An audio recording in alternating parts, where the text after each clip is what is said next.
بسم اللہ الرحمن الرحیم۔ کس کا امتحان ہے؟ اللہ کا امتحان ہے اس دنیا میں کہ دیکھیں وہ مظلوموں کی مدد کرتا ہے کہ نہیں، دیکھیں وہ ظالموں کو سے لڑتا ہے کہ نہیں، دیکھیں وہ ظالموں کا مقابلہ کرتا ہے۔ اللہ کا امتحان ہے، اس میں امتحان ہمارا تمہارا ہے، اس میں امتحان محمد بن سلمان کا ہے، اس میں امتحان علی خامنئی کا ہے، اس میں امتحان ڈونلڈ ٹرمپ کا ہے، اس میں امتحان نیتن یاہو کا ہے، اس میں امتحان بن زائد کا ہے، اس میں امتحان عقیل غربی کا ہے، اس میں امتحان جسٹس رضوی کا ہے۔ یہ دنیا دار امتحان ہے۔ بتاؤ تم نے کیا کیا فلسطین کے لیے؟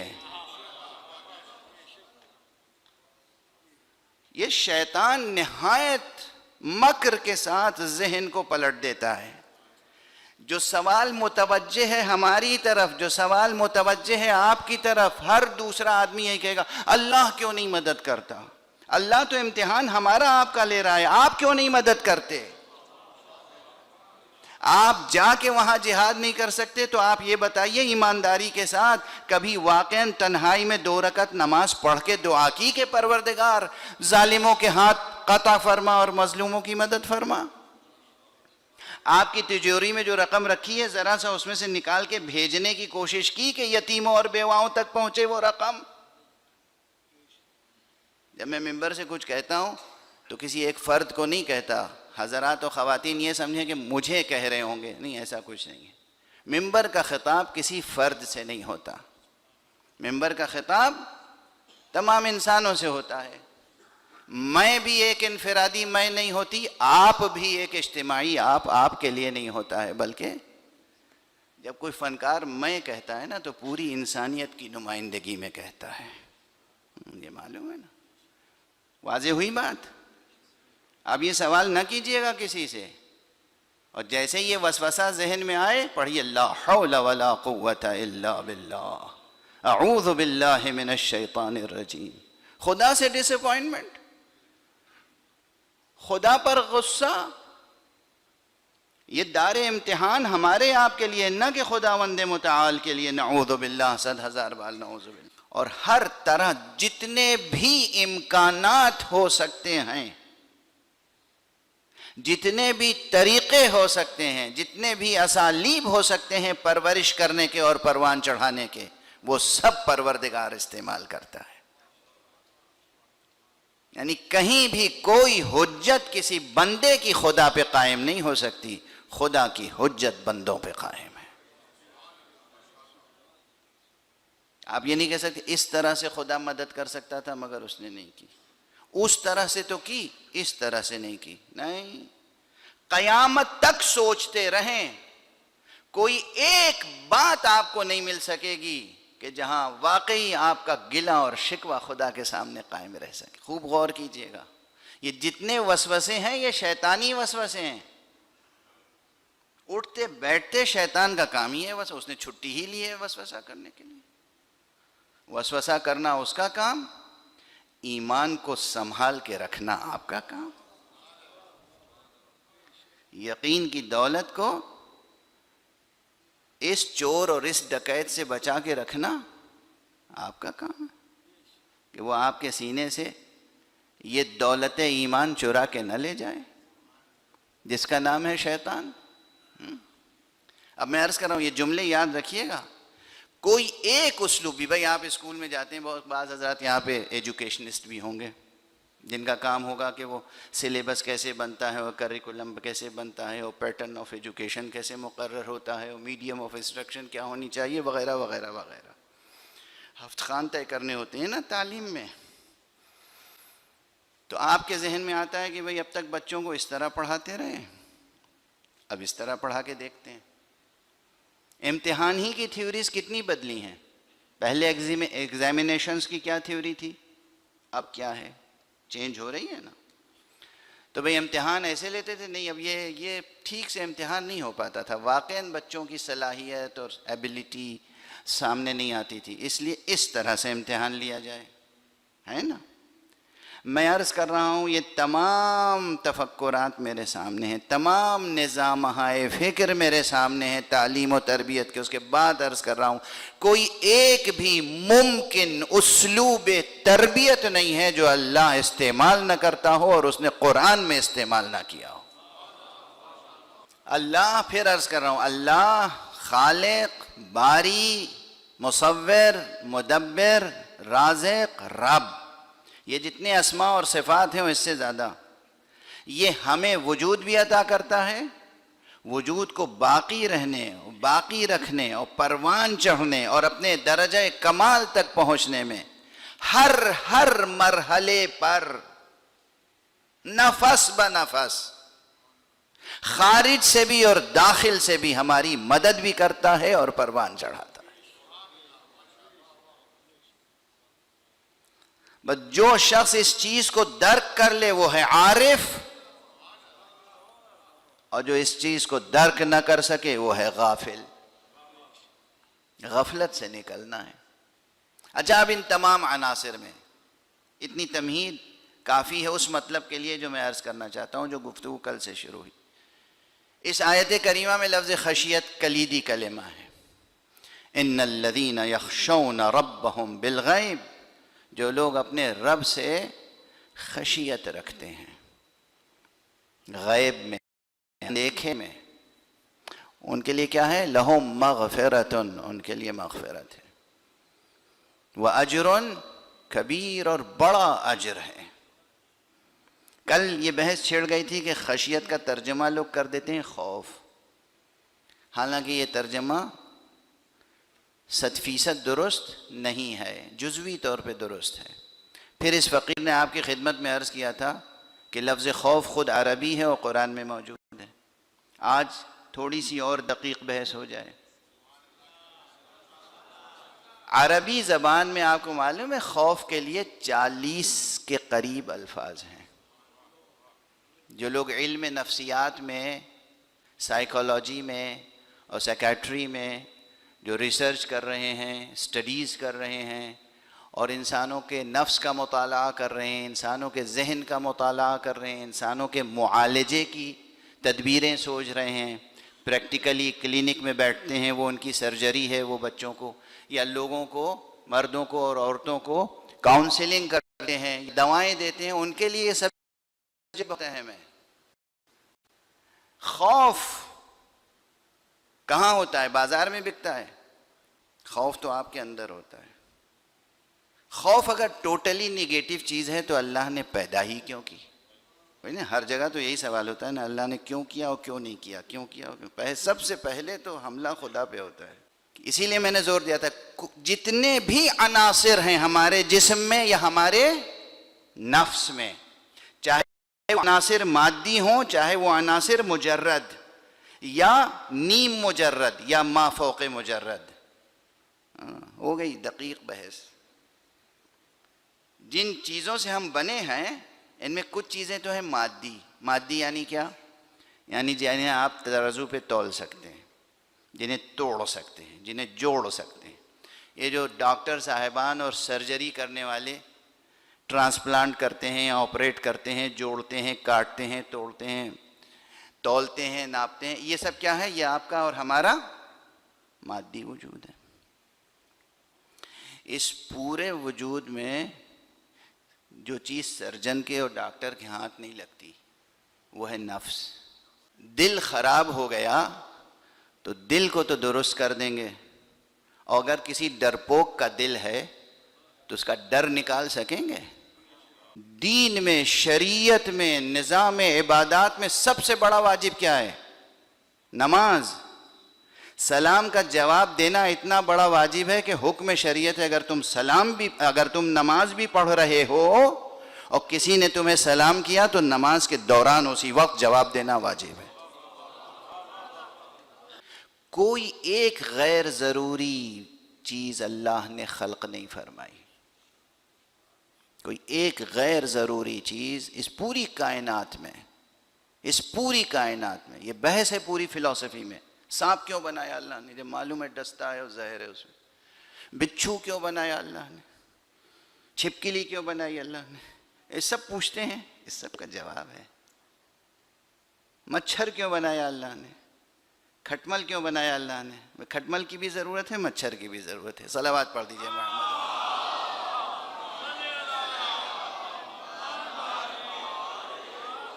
مکھی کی بھی ضرورت ہے، یہ مکھی جو بھنبھناتی رہتی ہے اس کی بھی ضرورت ہے. کسی بڑے معصوم کردار سے کسی نے سوال کیا اور وہ حاکم وقت تھا، بار بار اس کی ناک پہ آ کے مکھی بیٹھ رہی تھی. کہا آپ بتائیے اللہ نے مکھی کیوں بنائی؟ کہا تاکہ دنیا میں جو غرور کرتے ہیں ان کا غرور چکنا چور ہو جائے. ایک صلوات پڑھ دیجئے محمد.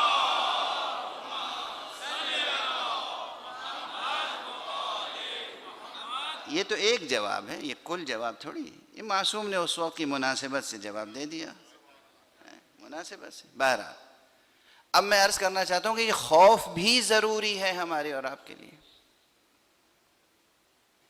خوف اللہ نے خلق فرمایا ہے اور ایک سبجیکٹیو ریئلٹی ہے، اور یہ آپ کے ہمارے اندر پائی جاتی ہے، اور ہم سے لے کر اور معصوم تک سب میں پائی جاتی ہے.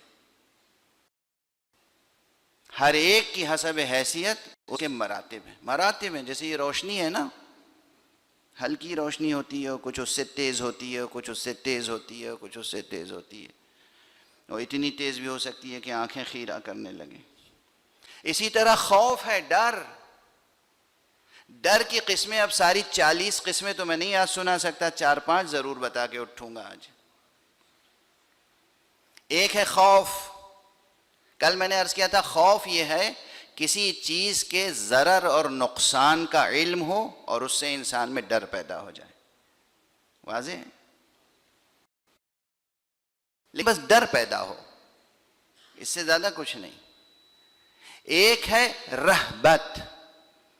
رہبت بھی خوف کے مراتب میں سے ایک مرتبہ ہے. رہبہ، رہبہ یا رہبو، رہبن، یہ ہے وہ ڈر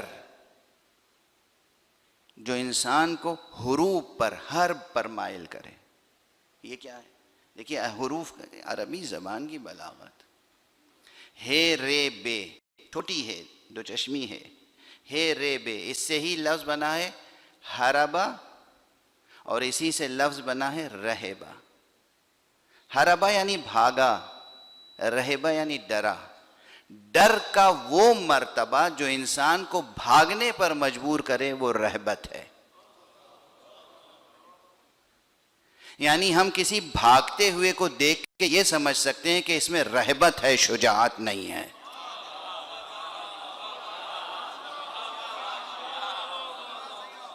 انسان کے افعال یاد رکھیے گا، اور اس سے اپنے افعال اور اپنے تظاہرات کو کنٹرول کیجیے گا. کوئی فقیر ہے پھٹا پرانا پہنے ہوئے، اسے دیکھ کے آپ کے چہرے پہ زہرخند پھیل جائے. زہرخند سمجھتے ہیں نا، وہ ہنسی جو کسی کی تحقیر کے لیے ہو، وہ مسکراہٹ جو کسی کا دل دکھانے کے لیے ہو، اسے کہتے ہیں زہرخند. ایک فقیر ہے پھٹا پرانا کپڑا پہنے ہوئے، آپ نے دیکھا اور چہرے پہ مسکراہٹ. چہرے پہ مسکراہٹ عموماً اچھے انسان کی پہچان ہوتی ہے، مگر اس موقع پہ مسکراہٹ بتاتی ہے کہ یہ شقی انسان ہے. شقاوت ہے اس کے اندر، سنگ دل ہے، سخت دل ہے، مغرور ہے، پست انسان ہے. ورنہ یہ ایک فقیر اور نادار کو دیکھ کے مسکراتا نہیں اس طرح سے. واضح ہے؟ تو انسان کے جتنے ریئیکشنز ہیں وہ اس کے اندر کے کیریکٹرسٹکس اور ایٹریبیوٹس کو ظاہر کرتے ہیں. واضح ہے؟ تو رہبت خوف کی وہ منزل ہے جہاں انسان خوف کی اس منزل پہ ہوتا ہے کہ جہاں جس چیز سے ڈرتا ہے اس سے بھاگتا ہے. یہ ہے رہبت. اس سے بڑھ کے دوسرا خوف کیا ہے؟ ہیبت. ہیبت کیا ہے؟ ہیبت میں انسان بھاگتا نہیں، ہیبت پیدا ہوتی ہے اپنے سامنے کسی عظیم حقیقت کی معرفت سے.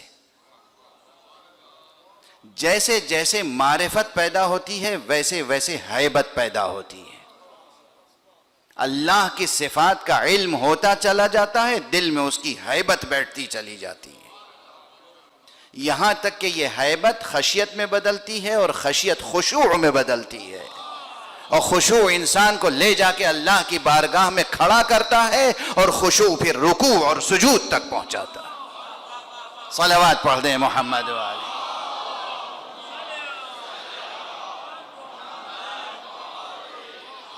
تو یہ خوف ہے خوف، مگر کون سا خوف ہے؟ جو سامنے سے بھاگنے کی اجازت نہیں دیتا. رہبت، ہیبت، خشیت، خوف، یہ سب مراحل ہیں، منازل ہیں، خوف کے درجات ہیں. اور اس کے بعد اسی تسلسل میں آتا ہے تقوی. قرآن مجید کا ترجمہ کرنے والے تقوی کا ترجمہ ڈر سے نہیں کرتے، جو اکثر میں کہتا ہوں کہ بھئی ڈر کا ترجمہ درست نہیں ہے، لیکن وہ کون سی منزل ہے خوف کی؟ تقوی کون سی منزل ہے خوف کی؟ تقوی وہ منزل ہے کہ جہاں جس شے کا خوف ہے اس کے اور اپنے درمیان کسی شے کو قرار دے سکے انسان، کسی چیز کو درمیان میں بچنے کے لیے، اپنی حفاظت اور اپنے بچاؤ کے لیے انسان کسی چیز کو درمیان میں لے آئے. یہ کیا ہے؟ تقوی. خوف ہے کہ اللہ عذاب کر سکتا ہے، تو انسان کیا کرے گا؟ نماز پڑھ لے. یہ نماز کس لیے پڑھ لیں؟ تاکہ اللہ کے عذاب سے بچیں. خوف ہے کہ اللہ عذاب کر سکتا ہے، انسان روزہ رکھتا ہے. خوف ہے کہ اللہ عذاب کر سکتا ہے، انسان حج کو چلا جاتا ہے. خوف ہے کہ اللہ عذاب کر سکتا ہے، انسان استغفار کرتا ہے. خوف ہے کہ اللہ کے عذاب میں ہم آ سکتے ہیں، ہم کچھ بھی کر لیں، کتنی ہی نمازیں پڑھ لیں، کتنے ہی روزے رکھ لیں، کتنے ہی عمرے کر لیں، کتنے ہی حج کر لیں، کتنی ہی زکاتیں دے دیں، کتنے ہی صدقات دے دیں، مگر یہ خوف ہے کہ جو کچھ کر رہے ہیں خدا کے لائق نہیں ہے، اس کے شایان شان نہیں ہے، اس کی اطاعت کا حق ادا نہیں ہو پا رہا ہے. اب تقوی کا تقاضا یہ ہے کہ اپنے اور خدا کے درمیان محبت محمد و آل محمد کو درمیان. یہ تقوی کا تقاضا ہے کہ خدا کے سامنے حاضر ہونے سے پہلے علی کا دامن تھام لو. یہ تقوی کا تقاضا ہے کہ خدا کے محضر میں جانے سے پہلے فرش عزا پہ آ کے عشق عزا سے اپنے دل کو زندہ کر لو، اپنے وجود کو زندہ کر لو، اپنی خاک کو زرخیز بنا لو. یہ خوف بھی اللہ نے پیدا کیا ہمیں اور آپ کو اور ہمارے وجود کو پروان چڑھانے کے لیے. تو اب کل کے سوال سے جوڑ دوں گفتگو. سوال کیا کیا تھا جناب غلام عباس جعفری صاحب نے؟ کیا کریں کہ نسلیں نہ بھٹکیں؟ اور میں نے کہا کیا کریں کہ نہ جوان بھٹکیں نہ بڈھے بھٹکیں؟ خوف خدا، اللہ کا سچا خوف، اللہ کی محبت.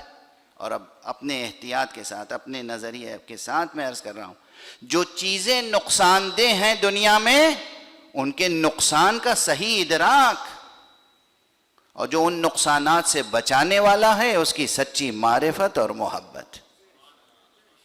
بھئی 2 جز کا نسخہ ہے. بچوں کو شروع سے بچائیں، بیٹا بے پردگی کرو گے، بے پردہ ماحول میں رہو گے، تمہیں نقصان ہوگا. بیٹا حرام چیزیں کھاؤ گے تمہارا نقصان ہوگا، نجس چیزیں کھاؤ گے تمہیں نقصان ہوگا. بیٹا ایسی چیزیں سنو گے تمہیں نقصان ہوگا، ایسی چیزیں ہوگے تمہیں نقصان ہوگا. نقصان کا احساس دلائیں اور اس کے بعد کہیں اس نقصان سے کون بچائے گا؟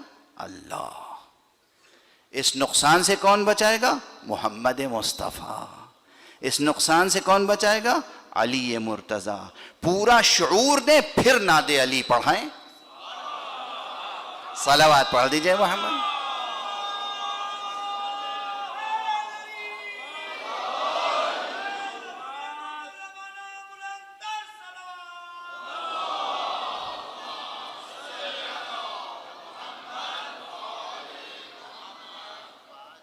اس طرح جو نسلیں پروان چڑھیں گی ممکن نہیں ہے کہ گمراہ ہو جائیں، ممکن نہیں ہے کہ ضائع ہو جائیں، ممکن نہیں ہے کہ ان کا مستقبل تاریک ہو جائے۔ بس اب وقت ختم ہو گیا، گزر گیا، مجھے تو احساس ہو رہا ہے جیسے کچھ بھی نہیں پڑھ سکا، مگر وقت گزر گیا۔ اب انشاءاللہ کل، اب معال مجلس دیکھیے، اہل بیت اطہار سے وابستگی میں اس عزاداری سے وابستگی اور شرکت شرط ہے، عزاداری سے وابستگی شرط ہے، شرط ہے، شرط ہے۔ یہ کہہ کے کوئی بری و ذمہ نہیں ہو سکتا کہ بھئی ہم حسین سے محبت کرتے ہیں لیکن ہم روتے نہیں ہیں، ہم حسین سے محبت کرتے ہیں مگر ہم سینہ کوبی نہیں کرتے، ہم حسین سے محبت کرتے ہیں مگر حسین کے دشمن سے ہم براءت نہیں کرتے۔ نہیں، یہ عہد وفا پورا نہیں ہو پائے گا۔ اور بس 2-3 جملے عرض کر سکوں گا۔ عزاداری کریں اور دیکھیے کہ عزاداری کرنے والوں نے کیسے کی ہے۔ یہ صحیح ہے کہ کربلا میں جن کو رونے کا حق تھا رونے نہیں دیا گیا، جنہیں سینہ کوبی کا حق تھا انہیں سینہ کوبی کرنے کا موقع نہیں ملا۔ بی بی زینب کربلا میں نہیں رو سکیں جی بھر کے،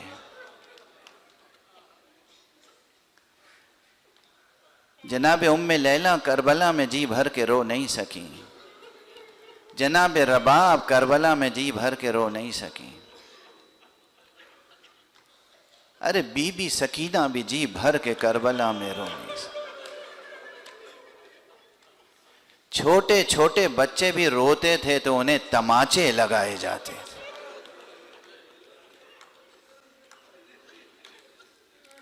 کیسے تصور کر سکتے ہیں آپ کہ بی بی 4 سال کی بچی آقا حسین کی، اس کے کان کے گوشوارے ایسے چھینے گئے کہ کان کی لویں زخمی ہو گئیں،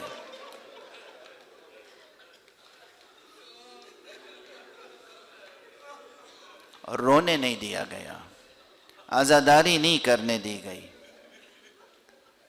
لیکن ہاں، جب اسیری کا دور گزرا ہے، آج غالباً 7 سفر ہے،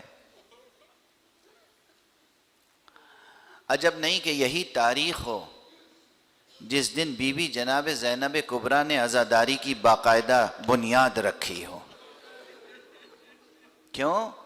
اس لیے کہ سفر کے پہلے دہے میں، پہلے عشرے میں، سفر کی ان تاریخوں میں بیویاں اسیر تھیں قید خانے میں،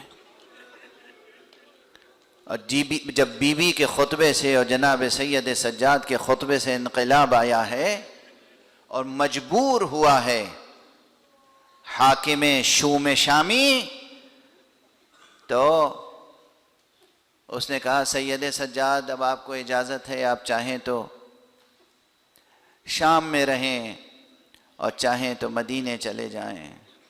آپ نے فرمایا میں اپنی پھوپھی سے پوچھے بغیر کوئی فیصلہ نہیں کروں۔ آئے پھوپھی زینب سے سوال کیا، پھوپھی نے کہا بیٹا ہم مدینے جائیں گے مگر ہماری کچھ شرطیں ہیں، ان شرطوں میں سے ایک شرط یہ ہے کہ پہلے ہمیں یہیں شام میں بھائی کی عزاداری کرنے کا موقع دیا جائے۔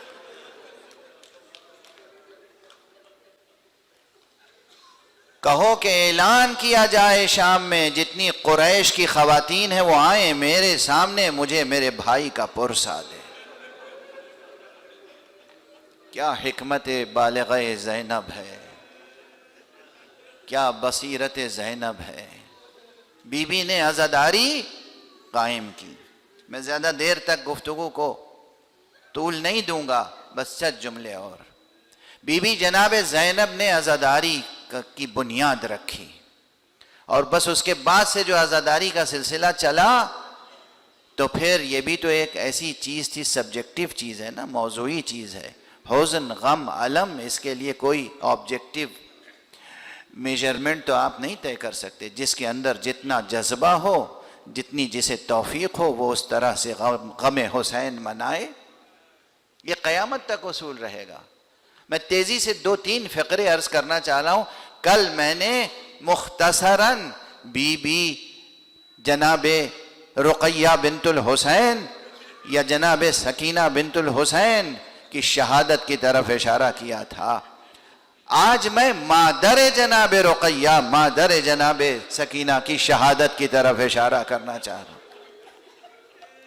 وہ قید خانہ شام میں بیٹی کی شہادت، اور اس کے بعد اس بی بی نے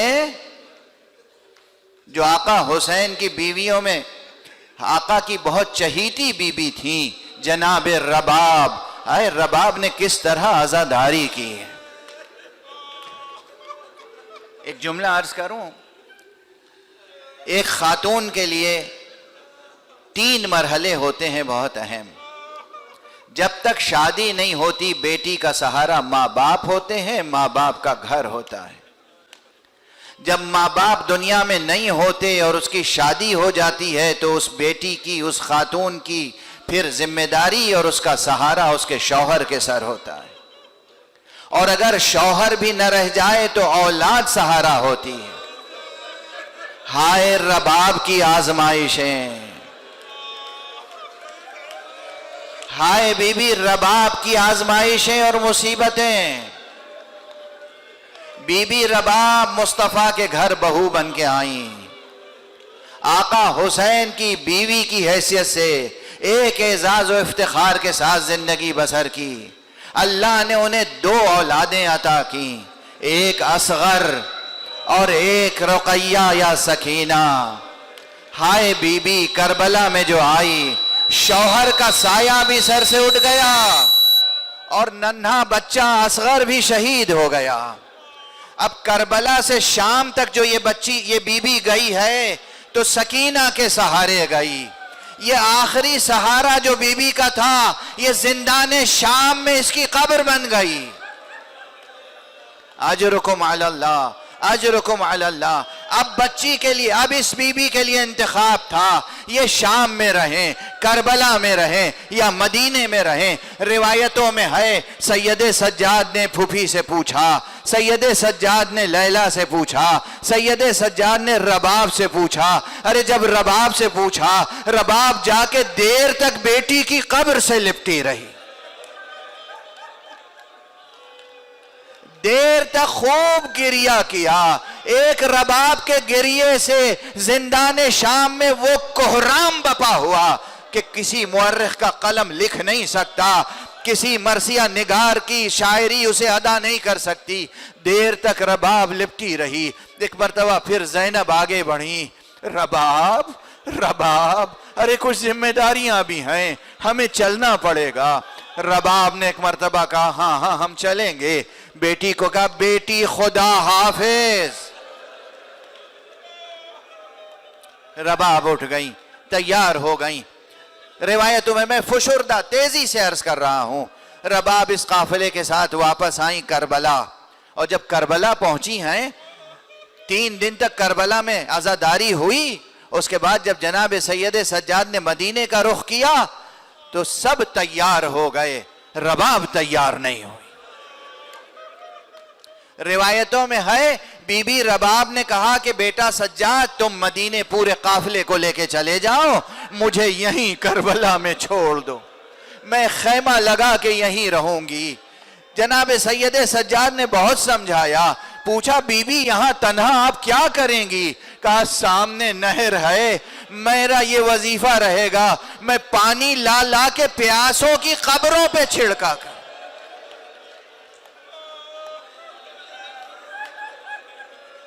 اجرکم علی اللہ، اجرکم علی اللہ. بس آخری جملے عرض کر رہا ہوں. بعض روایتوں میں کہ 1 سال تک کامل بی بی خیمہ لگا کے اپنی بعض کنیزوں غلاموں کے ساتھ رہی کربلا میں، اور اس کے بعد مدینے تشریف لے گئیں. بعض روایتوں میں ہے کہ نہیں، بیویوں نے اصرار کیا، امام سجاد نے اصرار کیا، جناب رباب کو لے گئے. لیکن جب بھی مدینے گئیں تو پھر کیا کیا؟ جس گھر میں رہتی تھیں اس گھر میں کسی حجرے میں قدم نہیں رکھا، کسی دالان میں قدم نہیں رکھا، کسی سائبان کے نیچے نہیں بیٹھیں. دن بھر دھوپ میں بیٹھتی تھیں، رات بھر زیر آسمان شبنم میں بیٹھتی تھیں۔ 1 سال پورا گزر گیا، یہاں تک کہ بیویوں نے جمع ہو کے کہا جناب زینب سے، ارے رباب کی حالت تو دیکھو، 1 سال گزر گیا، دھوپ میں بیٹھی ہوئی ہے، شبنم میں بیٹھی ہوئی ہے، حجرے میں نہیں جاتی۔ جناب زینب آگے بڑھی، کہتے ہیں جناب زینب جب آگے بڑھی اور بڑی التماس کی کہ بی بی حجرے میں چلیں، حجرے میں چلیں، جب بیویوں نے چاہا کہ بی بی کو اٹھائیں، ایک مرتبہ دیکھا روح جسد سے پرواز کر چکی ہے۔ بی بی لیلا نے اپنے شوہر سے کیا ہوا عہد پورا کیا، بی بی رباب نے اپنے شوہر سے کیا ہوا عہد پورا کیا، اس لیے کہ شوہر کا جنازہ زیر آفتاب دیکھا تھا، خود بھی پھر سائے میں نہ بیٹھی اپنے اختیار سے، اور جب سائے میں بیٹھنے پہ اصرار کیا گیا تو بس جسم سے روح جدا ہو گئی۔